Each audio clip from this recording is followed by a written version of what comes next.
dificuldade de demonstrar seus sentimentos? Você tem receio de expressar aqueles sentimentos que são considerados negativos? Ou tem receio de expressar os sentimentos que são considerados positivos? Será que na nossa sociedade existe uma tendência a levar as pessoas a reprimir os seus afetos?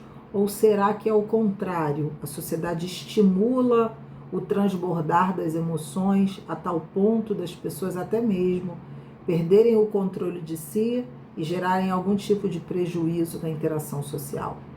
Hoje, no nosso Papo de Divã, nós vamos falar sobre um sentimento que é muito presente em relacionamentos abusivos, que é o medo da raiva.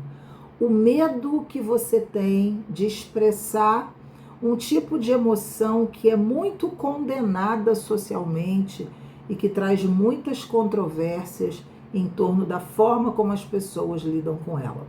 Para aqueles que não me conhecem, eu sou Bianca Cirilo, seja muito bem-vindo ao nosso Papo de Divã e vamos pensar, será que a raiva é um afeto que é negativo? Será que ela tem uma conotação moral, no sentido de não ser um sentimento adequado? Para que a gente entenda o medo da raiva, é importante que você observe o cenário de relacionamentos abusivos que você vive e entenda que um abusador afetivo, ele está sempre pronto a te provocar. Aliás, a intenção clara desse abusador é fazer com que você perca o controle das suas emoções. E através das atitudes que ele tem, certamente você experimenta a raiva, assim como vários afetos nesse tipo de interação, que são afetos conflitantes. Ora você sente raiva, tristeza, alegria, tudo misturado. Por quê? Porque o abusador afetivo, ele estrategicamente, ele te leva a esse looping de emoções. Ele precisa que você esteja sentindo tudo ao mesmo tempo para que ele mantenha o poder sobre você, o controle. Uma vez que você está dominada ou dominado pelas suas emoções, você não consegue, certamente, fazer um contato melhor consigo para expressar uma atitude que para você seja mais adequada, mais coerente com seus valores e com a sua forma de ser. E essa estratégia que ele utiliza faz com que você experimente o medo da raiva, que é um sentimento que nós vamos trabalhar hoje aqui.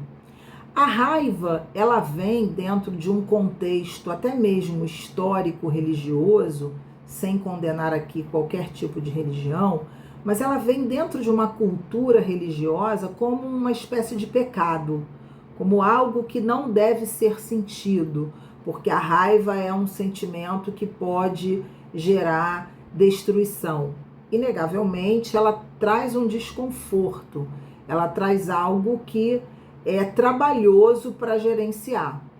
Mas será que ela deve ser vista com esse caráter dentro de digamos assim, de um crivo moral, ético-moral? Você não deve sentir raiva, isso não é um sentimento adequado, isso não é um sentimento permitido. E para que você entenda o medo da raiva dentro desse relacionamento que você está vivendo, a primeira coisa que você precisa abrir mão ou ressignificar é exatamente essa narrativa que traz uma conotação moral para os afetos. Será que é feio sentir raiva, é feio sentir ciúme, é feio sentir inveja? Ou será que as emoções, elas nascem naturalmente dentro de nós e o que passa a ser, obviamente, julgado é o que você faz com isso?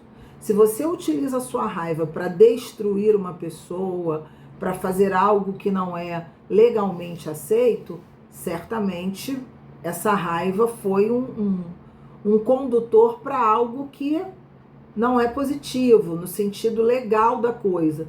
Mas se você utiliza esse sentimento para se conhecer, e essa é a nossa proposta hoje aqui do Papo de Divã, entender por que você tem medo dessa raiva e o que você precisa fazer para aprender a gerenciá-la com vistas ao seu autoconhecimento e não simplesmente ficar num discurso que demoniza, que condena, que entra nesse crivo que bate muito com o processo de educação.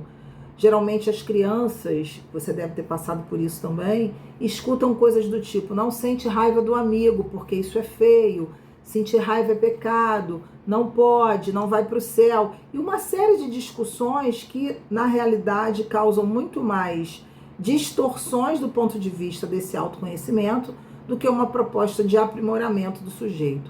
Então, primeira coisa, para entender essa raiva, é necessário tirar desse contexto moral com essas ressalvas que eu já fiz.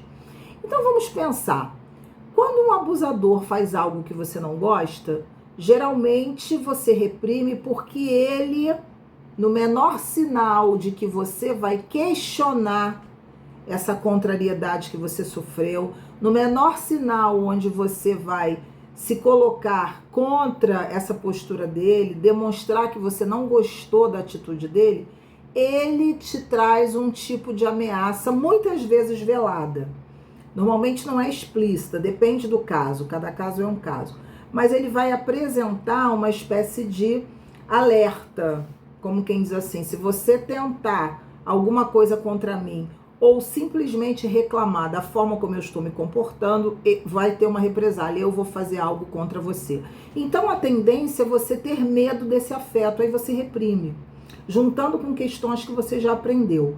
Mas qual seria a função desse sentimento na construção desse autoconhecimento, ou melhor, na possibilidade de estimular o seu autoconhecimento?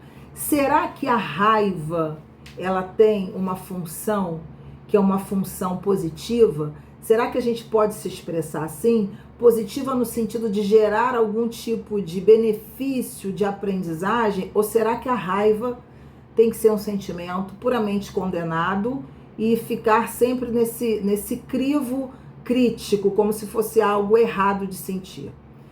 Eu separei hoje aqui 5 aspectos que eu considero que são aspectos que compõem a função da raiva e que trazem pra gente uma reflexão muito interessante na maneira como você vai lidar com esse abusador e encontrar com isso ferramentas para rever a forma como você analisa e classifica as suas emoções.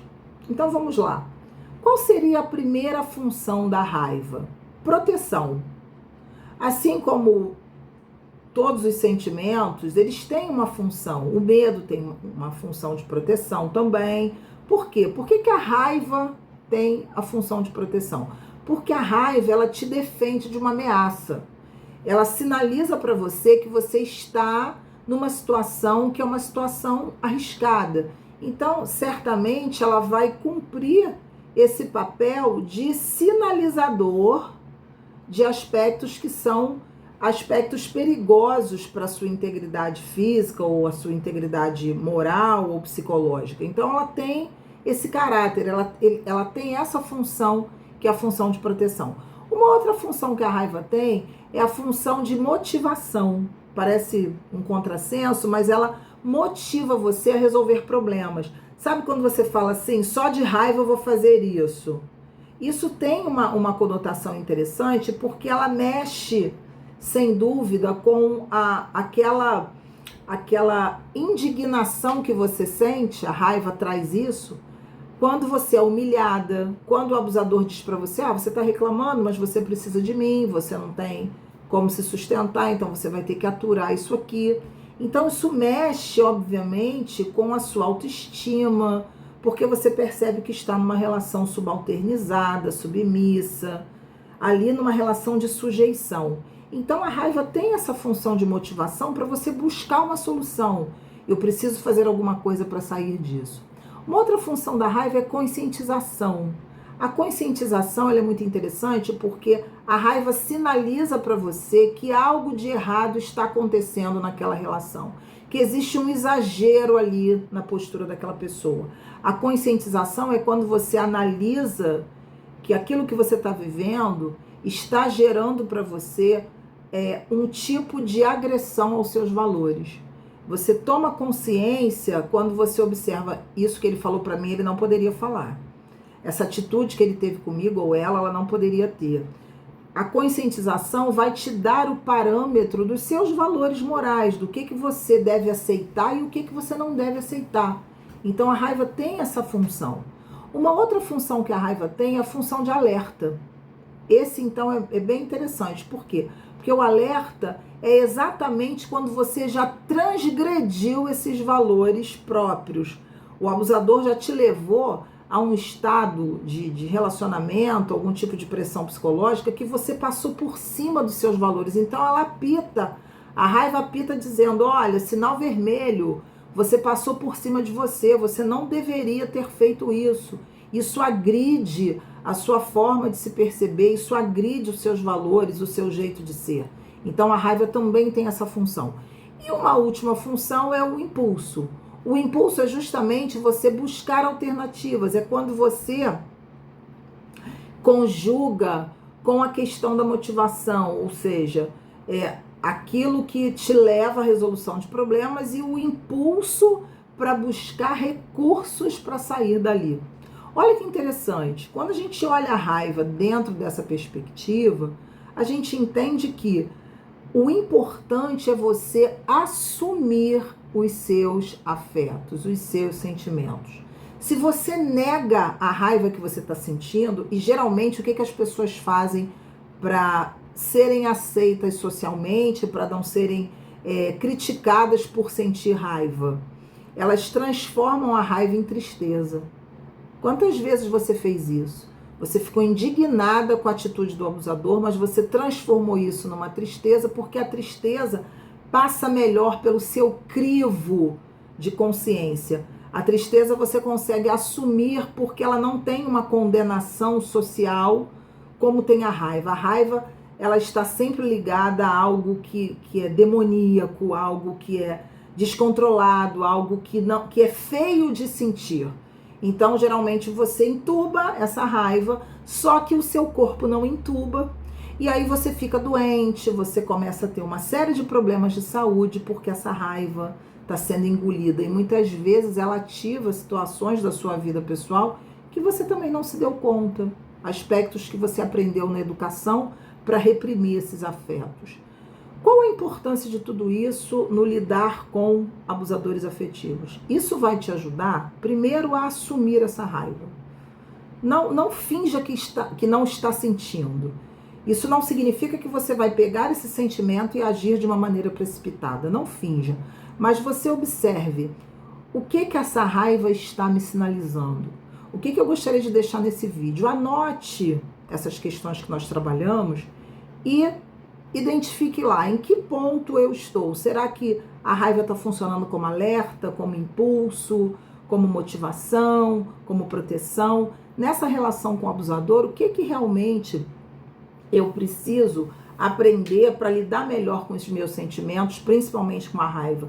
O que eu preciso fazer para superar esse medo, para buscar elaborar, melhor dizendo, esse medo, buscar ajuda psicológica, buscar algum tipo de recurso para que você não tenha mais esse hábito de soterrar os seus sentimentos, porque isso vai te colocar mais vulnerável ao abusador. Ele já entendeu que você é uma pessoa suscetível, todos nós somos. E se você não trabalha o seu autoconhecimento, você fica vulnerável à mercê dessa raiva, porque a raiva é um sentimento muito forte. Então você precisa trabalhar os seus canais ligados ao autoconhecimento para você se aprimorar e perceber o que esse abusador te provoca. Dentro dessa relação, quais são os gatilhos que ele ativa em você para que você entre no jogo dele, não consiga recuar, analisando a perspectiva desse afeto, sufocando essa raiva, quando na realidade, se você ressignifica esse sentimento, ela vai te ajudar a sair. Se você ficar numa posição passiva diante dessa agressão, certamente isso vai se renovar por muitos anos e você vai passar uma vida inteira com uma sensação de pesar por não ter feito nada por amor a você. Mas se você olha para a raiva e admite que está sentindo, e trabalha, e busca ajuda, e utiliza esse afeto ao seu favor, certamente você terá muito mais resultados favoráveis ao seu processo de libertação emocional, de se reposicionar diante de pessoas que agridem você e não mais admitir viver dessa forma, ok? Espero que vocês tenham gostado do nosso papo de divã. Como eu sempre digo, é um grande prazer. Compartilhem esse vídeo, deem um like para que a gente possa ampliar e divulgar mais esse trabalho, auxiliar mais pessoas. Para você que não está inscrito aqui no meu canal, se inscreva para que você receba novas notificações e consiga estudar conosco questões tão importantes em torno da sua liberdade emocional, em torno do seu bem-estar. Como eu digo, é um prazer muito grande e estaremos juntos no próximo Papo de Divã. Até lá!